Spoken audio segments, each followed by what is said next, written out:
My name is Scott Wilson. I am really proud to have served Baylor School as head of school for 12 years, from 2009 to 2021, when I then had the great privilege of handing the reins of this school to my dear friend Chris Angel, who is, I think, the best head of school in the United States. Baylor is my alma mater. It's been part of my life since 1969. And so all this hyperbole almost that you hear about how much Baylor means to alums, it's true. I've bled Baylor red since I was in 7th grade, and still do. So the school is very, very dear to me. I've had the privilege of coming back and teaching and coaching here during the decade of the 80s, and as I mentioned, I was privileged to serve as head of school for 12 years. My best memories of working at Baylor are of working with students. Amazing colleagues, great board, beautiful, idyllic campus, but my favorite part of the job was working with students every day. From exhilarating moments in athletics to witnessing our students doing the right thing every day, to culminating Baylor careers on the senior trip. The time with students here was precious to me. And while heads of school are supposed to be dispassionate and impartial, I will admit that some students found permanent places in my heart, and I'm honored to introduce one of those students today. I've been impressed with Sammy Lupas. He goes by Sam now, but at Baylor, when we met him, he was Sammy. I've been impressed with Sam since the day I met him. That was 14 years ago, almost to the day, when he was here interviewing for a Carter Scholarship. Even as an 8th grader, Sam had this twinkle in his eye that reflected who he is. Very bright, honorable, authentic, kind, caring, charismatic, very fun-loving, mischievous, and athletic. Typical of his reputation here, one of his senior year AP teachers wrote this of Sam: "I'll go ahead and be the 73rd teacher in Sammy's career to remark that he is certainly and clearly an affable and good-natured young man. His ready smile and kind presence make class a good place to be for everyone." Added to that charm, Sammy also possesses a wonderful mind and an uncanny ability to see through the details to find the big picture. These qualities will take him far, and indeed they already have. But it wasn't Sammy's considerable abilities why everyone at Baylor loved him so much. He was a natural leader. He didn't grandstand. He didn't even seek leadership positions. Instead, peers and adults alike turned to Sammy when looking for leadership in a variety of situations, and he never disappointed. One of those moments happened during his senior basketball season. During a critical playoff game, and with our best player sidelined with an injury, Sammy scored the winning basket as time expired to secure one of the great victories in recent school history. I celebrated with your dad long into that night. But beyond the obviously unforgettable moment, there's more to the story. Though Sammy shared the court with more talented players who would later play in college and one played in the pros, he was our team's clear leader. Sammy's coach, a close friend and legendary coach of more than 35 years, told me after the game that he knew Sammy would make that shot. That episode reflects who Sam was at Baylor every day. Today, Sam works in Washington, D.C. for the U.S. House of Representatives, serving as a professional staff member on the House Committee on Financial Services. He currently works in the Housing and Insurance Subcommittee with specific focus on commercial real estate, the federal housing finance system, and the urban development policy. Previously, Sam worked in the U.S. Senate, serving as legislative aide for banking and economic policy to Senator Tom Tillis of his home state of North Carolina. So in his young life and career, Sam is still making and already making a difference in our world. At Baylor, Sam was a Carter Scholar, member of the Student Council and Red Circle, president of Students Today and Alumni Tomorrow, and captain of the varsity basketball team. He graduated from Auburn University in 2018 with a degree in finance and political science, and he's currently pursuing a master's in international business and policy at Georgetown. A resident of Cashers, North Carolina, he's the oldest of 3 siblings to attend Baylor. Sam has paid it forward by hosting a select group of Baylor students at the Capitol each summer and speaking to our students about how the Baylor experience prepares one for public service. I've been blessed to work with many outstanding young people in my career. Sam Lupas stands out as one of the very finest people, young or old, I've been privileged to know. Y'all give it up for Sam Lupas.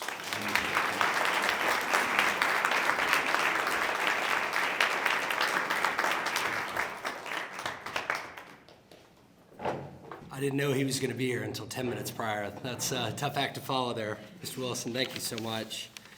Good afternoon, everyone. It's such an honor to be back on campus to deliver this talk, and I sincerely appreciate your time and what I know has been a hectic but ultimately rewarding experience here this weekend. Special thanks to the wonderful Baylor admissions team who so graciously extended the invitation to speak with you all today. To the Carter finalists and their families assembled, I trust we've given you a warm Baylor welcome, and words cannot begin to express my commendation for your impressive accomplishments and background that have brought you here. Lest I forget, I also want to recognize the dedication and sacrifice of the parents here today. You all should be enormously proud. Having been through this process myself, I recognize it can be a daunting endeavor. However, take heart. I'll be brief in my remarks, so enjoy your lunch and the magnificent view of the Tennessee River in the distance. It's smooth sailing from here on out. Having grown up in a very small town in western North Carolina, it was clear that boarding school would be the next step in my educational journey.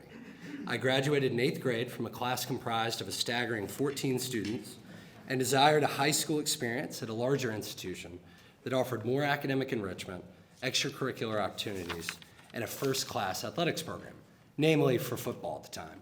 My family and I spent the next few months traversing up and down the East Coast looking for the perfect fit. Countless interviews, campus tours, and essay submissions later, it became clear that there was truly only one choice.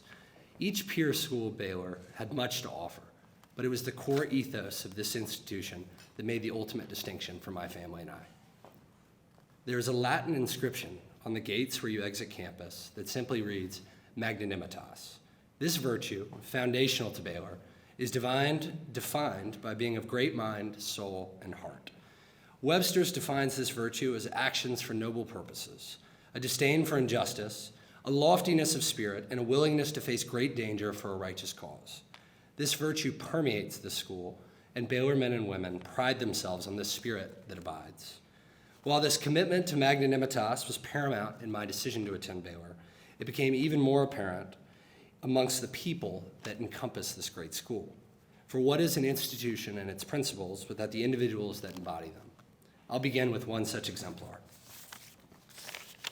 Hailing from the mountains of North Carolina and choosing to attend a school in East Tennessee, it would be an understatement to state my surprise upon hearing the iconic accent of my freshman year biology teacher, the man, the myth, the legend, Grant Wood of the great state of Maine.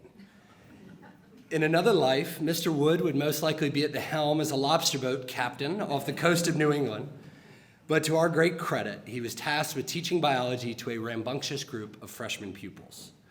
In fact, each year on Parents' Weekend, it became a favorite pastime of his to gauge the room and see if any of the parents could pinpoint where his distinct dialect originated. My father, who grew up outside of Philadelphia, confidently guessed Massachusetts, which was met with a jovial laugh from the great professor. Another one stumped. All humor aside, Mr. Wood was an extraordinary professor and, most importantly, a man of enormous soul and spirit. His lessons were highly enjoyable, while at the same time rigorous and informative. His passion for the subject material was infectious to the students and led to the class culmination project that entailed creating a labeled 3D model of a living organism's biology. Never the creative genius, this project proved quite difficult for me, with a makeshift display completed that certainly wouldn't be shown at any galleries across Chattanooga, of which there are many.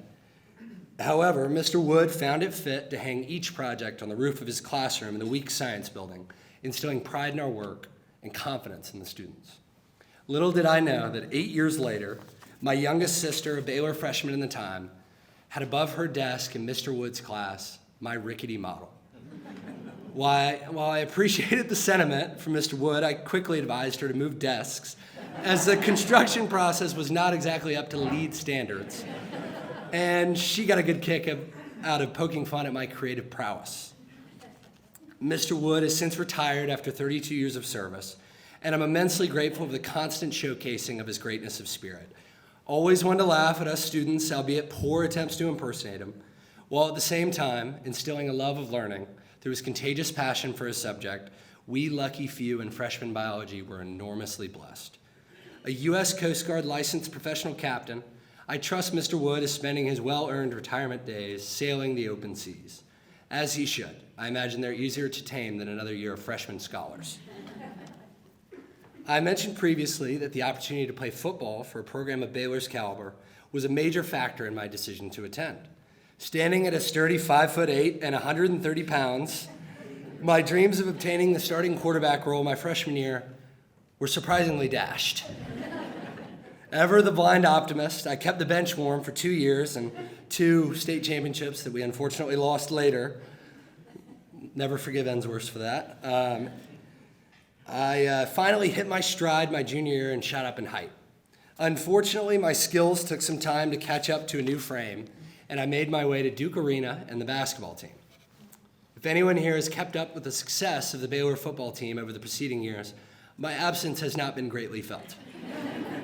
Nevertheless, the decision to play hoops for coaches Clark and Cox ended up being one of the best decisions I could have ever made. Bill Cox, the assistant coach during my time on the team, wears many hats here at Baylor. When he wasn't rightly admonishing me for attempting trick passes during practice, he held court in arguably the most entertaining class here at Baylor, AP U.S. History, a class I'm sure many of you will take. An infamous lesson that Coach Cox teaches are his imitations of revivalist preachers during the Great Awakening period in early American history. To the students' great shock and amusement, Coach Cox would jump from his desk and begin rolling on the floor screaming in full religious fervor, perfectly emulating the eccentric preachers of the time. This lesson has become legendary in Baylor lore, with both of my sisters privileged enough to experience the epic performance of folk preacher Cox. Greatness of soul indeed. Coach Austin Clark will be well documented in the annals of Baylor history. He serves many roles here on campus as well. Enforcer of the dress code and decorum, coach to many generations of Baylor basketball players, and perhaps most importantly, a servant leader of Baylor who remains the ultimate example of magnanimitas. It certainly requires a willingness to face great danger to ensure that the many students at Baylor are putting their best foot forward with shirts properly tucked in and class schedules adhered to. If you're walking in the quad and you've got your shirt out, run. Furthermore, he hilariously tolerated over many years an impersonator from a certain school across the river. Ever tailing our bench during the annual rivalry basketball game at their significantly inferior campus. I mean, come on. The performance was legendary. Credit goes to the boys in blue's dedication to craft, with the jokester donning the classic Coach Clark red sport coat, mustache, and stomping loafers to boot. Coach Clark took it all in stride, and in the process, instilled values of work ethic, integrity, and perseverance that I'll carry with me through all my days. I encourage everyone here, should they choose to attend, to embrace Coach Clark's tough but fair mantra. You'll be better for it, as I can so confidently attest. Finally, as the headmaster at Baylor, no role is more critical to embodying the values that make this school so exceptional. I was immensely blessed to have Scott Wilson during my time here, an extraordinary person and leader, as you all can tell, and as many know. A true Baylor man, Facing sheer exhaustion, and as his voice faded from leading cheers, he once would don an all-red suit and drain half-court shots during Pep Week rallies. He only did that once, but I figured I'd throw in a few more. I retired. Yeah. At the same measure, he would welcome all students graciously into the headmaster's home on campus, including my parents when they came to Chattanooga. A gesture you'll find is very common to the many families who live in this area. Baylor takes care of their own. Mr. Wilson genuinely invested in each student's development and was interested to know how he could help them become their best selves. In true Baylor fashion, our current headmaster, Chris Angel, is no exception, and in many ways has taken this loftiness of spirit to new heights. Specifically, where else but Baylor would the headmaster skydive in full red suit and tie onto Reich Field to fire the Baylor faithful up during Spirit Week? It's safe to say we are in brave, emphasis on brave, and capable hands, and the spirit of magnanimitas is alive and well. During the last few years, as mentioned previously, while working on Capitol Hill, I've been privileged to host students from Baylor on their annual Abshire leadership trip to Washington. A prestigious voyage that Baylor takes each year to DC, this trip is an intensive 8-day experiential course of study on national leadership, ethics, honor and service, created in partnership with the Center for the Study of the Presidency. It has been a personal highlight of the year with an impressive group, of which I'm sure many of you will be party to down the road, fully engaged in the circus that is the modern Congress. Ever eager, rich with fresh thinking, and a desire to make a positive difference in the world, Abshire scholars have shined in DC. It is always a joy answering their questions, touring around the Capitol, and meeting with legislators. In fact, my previous boss, a senator from North Carolina, wondered whether we could fast-track the Abshire scholars and hire them as Senate staffers the very next day. After a brief panic regarding my job security, it was most apparent that what made these students so exceptional was their depth of thoughtful understanding, idealism, and a desire to perform noble actions in support of their fellow citizens. In a city in desperate need of this Baylor ethos, these visits are a breath of fresh air. I'll leave you with this. As made abundantly clear, Baylor is a unique place. You feel it the second you drive through the gates and are greeted by the ever-joyous Miss Hattie, another exemplar of our guiding tenet. You feel it as you walk around the grounds, and please know, this school is deeply committed to continued growth. I can assure you, this balcony overlooking the river was not here during my time. And most importantly, as you've heard here, it is evident in the individuals that make this institution feel like home. In my short professional career, I've been privileged to find myself in rooms with an array of characters, from the chairman of the Federal Reserve, Defense Department leadership, and foreign heads of state. I've always felt self-assured and ready to add value because of the person I became here at Baylor. I also know, without a shadow of a doubt, that those rooms and experiences await you all in the years to come. Guided by that greatness of spirit so integral to each and everyone here, you'll be there before you know it. And even more, you'll leave those rooms and the world in better shape than you found them, as Baylor grads always do. Thank you very much for your time. Godspeed, and go Big Red.